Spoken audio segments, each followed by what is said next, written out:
Assalamualaikum warahmatullahi wabarakatuh. Ananda, apa kabar? Kita akan lanjutkan materi berikutnya adalah proses pernapasan yang terdiri dari inspirasi, ekspirasi, volume udara pernapasan. Nah, yang pertama kita akan lihat proses pernapasan manusia adalah proses menghirup oksigen dari udara, itu dikatakan dengan inspirasi, serta mengeluarkan karbon dioksida dan uap air, atau disebut dengan ekspirasi melalui saluran alat pernapasan. Pernapasan dapat dibedakan menjadi dua, yaitu pernapasan dada dan pernapasan perut. Pernapasan dada, bagaimana kita akan lihat mekanismenya nanti. Udara inspirasi terjadi saat otot-otot antar rusuk berkontraksi. Kemudian kalau udara ekspirasi terjadi saat otot-otot antar rusuk berelaksasi. Proses inspirasi dan ekspirasi pada pernapasan dada, Anda bisa lihat, kalau dia inspirasi diawali oleh otot antar tulang rusuk eksternal berkontraksi. Selanjutnya, tulang rusuk akan terangkat. Berikutnya, volume rongga dada membesar dan paru-paru mengembang, kemudian oksigen masuk. Itulah dia kita menghirup oksigen. Kalau dia ekspirasi, otot antar tulang rusuk eksternal berelaksasi.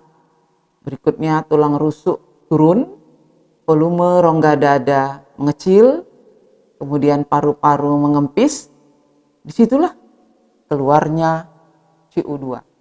Anda bisa lihat pada gambar ya, bagaimana rongga dada membesar, kemudian bagaimana rongga dada mengecil. Yang berikutnya adalah pernapasan perut. Di sini juga terjadi perbedaan antara inspirasi dan ekspirasi. Inspirasi terjadi jika otot diafragma berkontraksi, sementara ekspirasi terjadi jika otot diafragma berelaksasi. Mekanismenya Anda bisa lihat, kalau dia inspirasi, otot diafragma berkontraksi, kemudian diafragma mendatar, volume rongga dada membesar, selanjutnya tekanan paru-paru mengecil, oksigen masuk dan perut mengembang. Kalau ekspirasi, otot diafragma relaksasi, selanjutnya diafragma melengkung, volume rongga dada mengecil, tekanan paru-paru membesar, CO2 keluar, dan perut akan mengempis. Lihat perbedaan antara pernapasan dada dan pernapasan perut. Jadi kalau pernapasan dada mengandalkan tulang rusuk, kalau pernapasan perut adalah sekat diafragma. Volume udara pernapasan dalam paru-paru itu terdiri dari volume tidal, artinya adalah volume di mana keadaan normal lebih kurang 500 ml kapasitas udaranya. Selanjutnya volume komplementer, di mana cadangan inspirasi udara ditarik masuk sekuat-kuatnya. Ini lebih kurang jumlahnya adalah 1.500 ml. Berikutnya volume suplementer, cadangan ekspirasi udara dihembus keluar sekuat-kuatnya. Ini jumlahnya adalah lebih kurang 1.500 ml.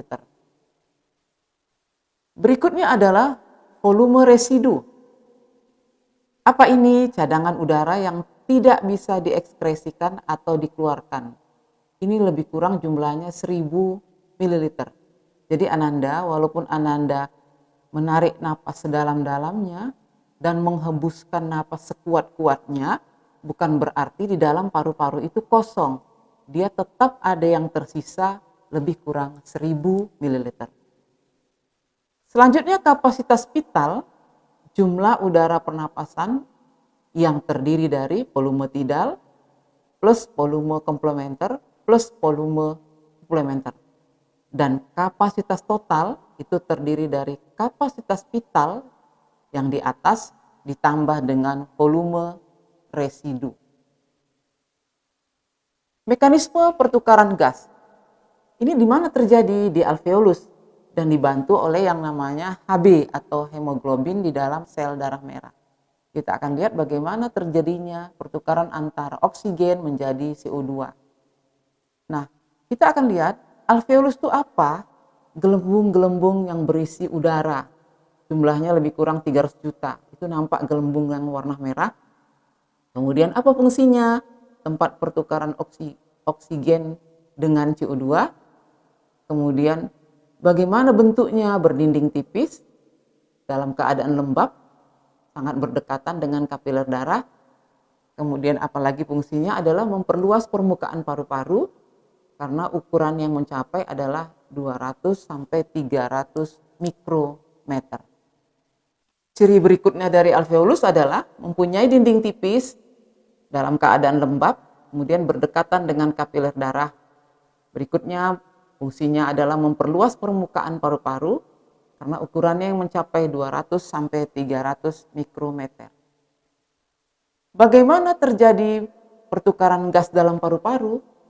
Ini terjadi secara difusi, yaitu oksigen mampu masuk ke paru-paru secara difusi karena tekanan udara di atmosfer lebih tinggi daripada tekanan oksigen dalam tubuh. Jadi pada saat tekanan oksigen di arteri 100 mm Hg, tiap 100 ml darah bisa mengangkut 19 ml oksigen yang terdiri dari 12 ml terbawa darah dalam vena, kemudian 7 ml ke sel-sel jaringan tubuh.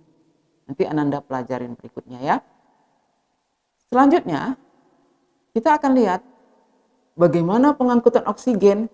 Dalam keadaan biasa, manusia butuh 300 liter oksigen setiap harinya. Hemoglobin hanya bisa mengikat 4 oksigen menjadi oksihemoglobin. Tahapannya adalah pertama oksigen masuk ke dalam darah dengan cara difusi. Selanjutnya 98% oksigen diikat oleh hemoglobin. Berikutnya 2% lagi oksigen larut dalam plasma darah. Dan terakhir adalah di dalam darah oksigen masuk ke jantung dan lalu diedarkan ke seluruh tubuh. Kita akan lihat bagaimana pengangkutan CO2. CO2 merupakan hasil ekskresi dari pernapasan yang diangkut melalui pembuluh vena darah menuju alveolus dan akhirnya dikeluarkan lewat saluran paru-paru. Pengangkutan CO2 ada 3 cara, terdiri dari 3 cara. Yang pertama, lebih kurang 5% CO2 larut dalam plasma membentuk asam karbonat. Kemudian berikutnya, lebih kurang 30% CO2 diangkut dalam bentuk karboamino, berdifusi ke sel darah merah yang berikatan dengan protein dari Hb. Dan yang ketiga adalah lebih kurang 65% CO2 berbentuk ion HCO3 diangkut melalui proses berantai yang disebut pertukaran klorida, dibantu oleh enzim karbonat anhidrase di dalam darah.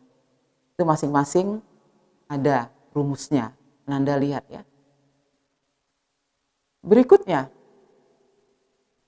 di dalam darah CO2 dibawa ke jantung lalu dipompa ke paru-paru melalui arteri pulmo, dan di paru-paru CO2 dikeluarkan dari tubuh melalui hembusan napas dari hidung yang merupakan hasil ekskresi daripada pernapasan.